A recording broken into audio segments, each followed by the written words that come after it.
ultra privilégiée. J'habite dans la nature, j'adore, je vis de ma peinture et j'ai eu la chance de rencontrer les éditions des Falaises qui m'ont publié mon premier roman policier, donc ultra privilégiée. Adolescente, c'était les Hauts d'Hurlevent, ça sans aucun doute, et Sarn aussi de Marie Webb, et tous les Giono.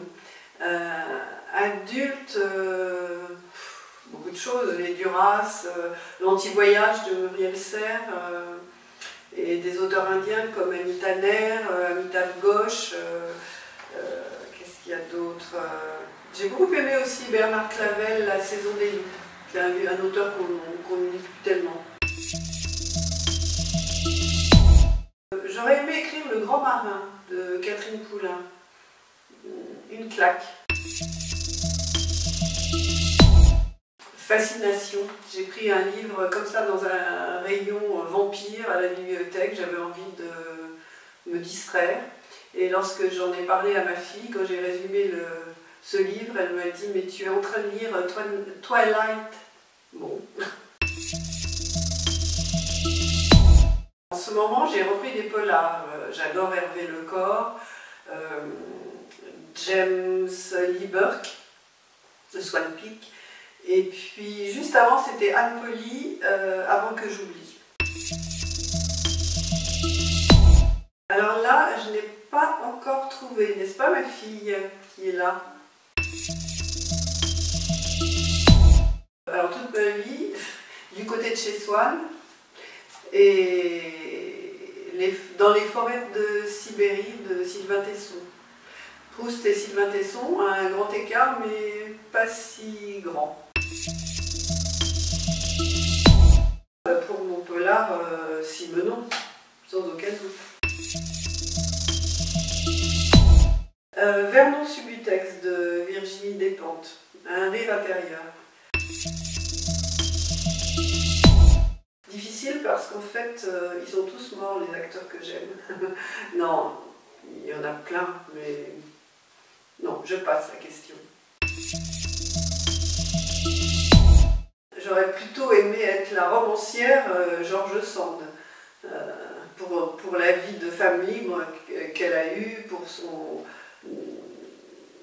ce côté femme libre, politique, écrivain, et en même temps du terroir, près de la nature. Elle a vécu 36 000 vies dans une seule vie.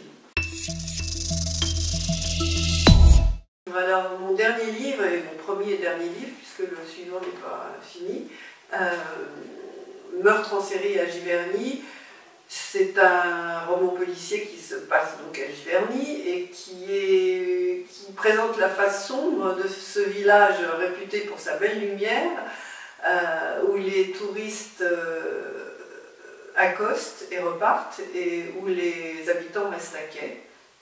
Et tout ça sous l'ombre déterminante de la Fondation Monet, qui est quand même un peu vampirisante dans le village.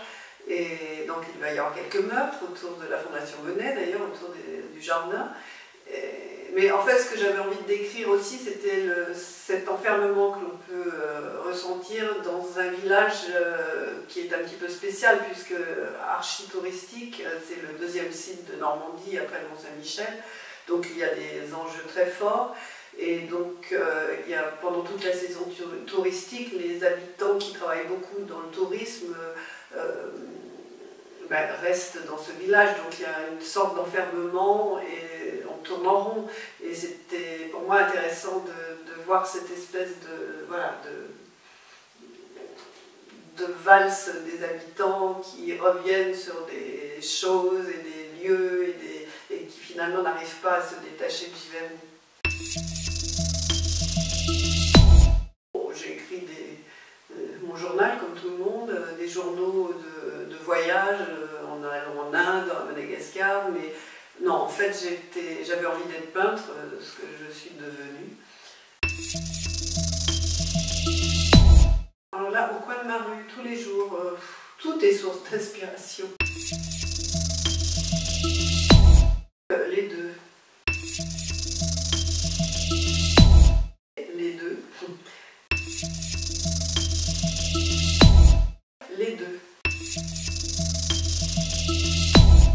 passion.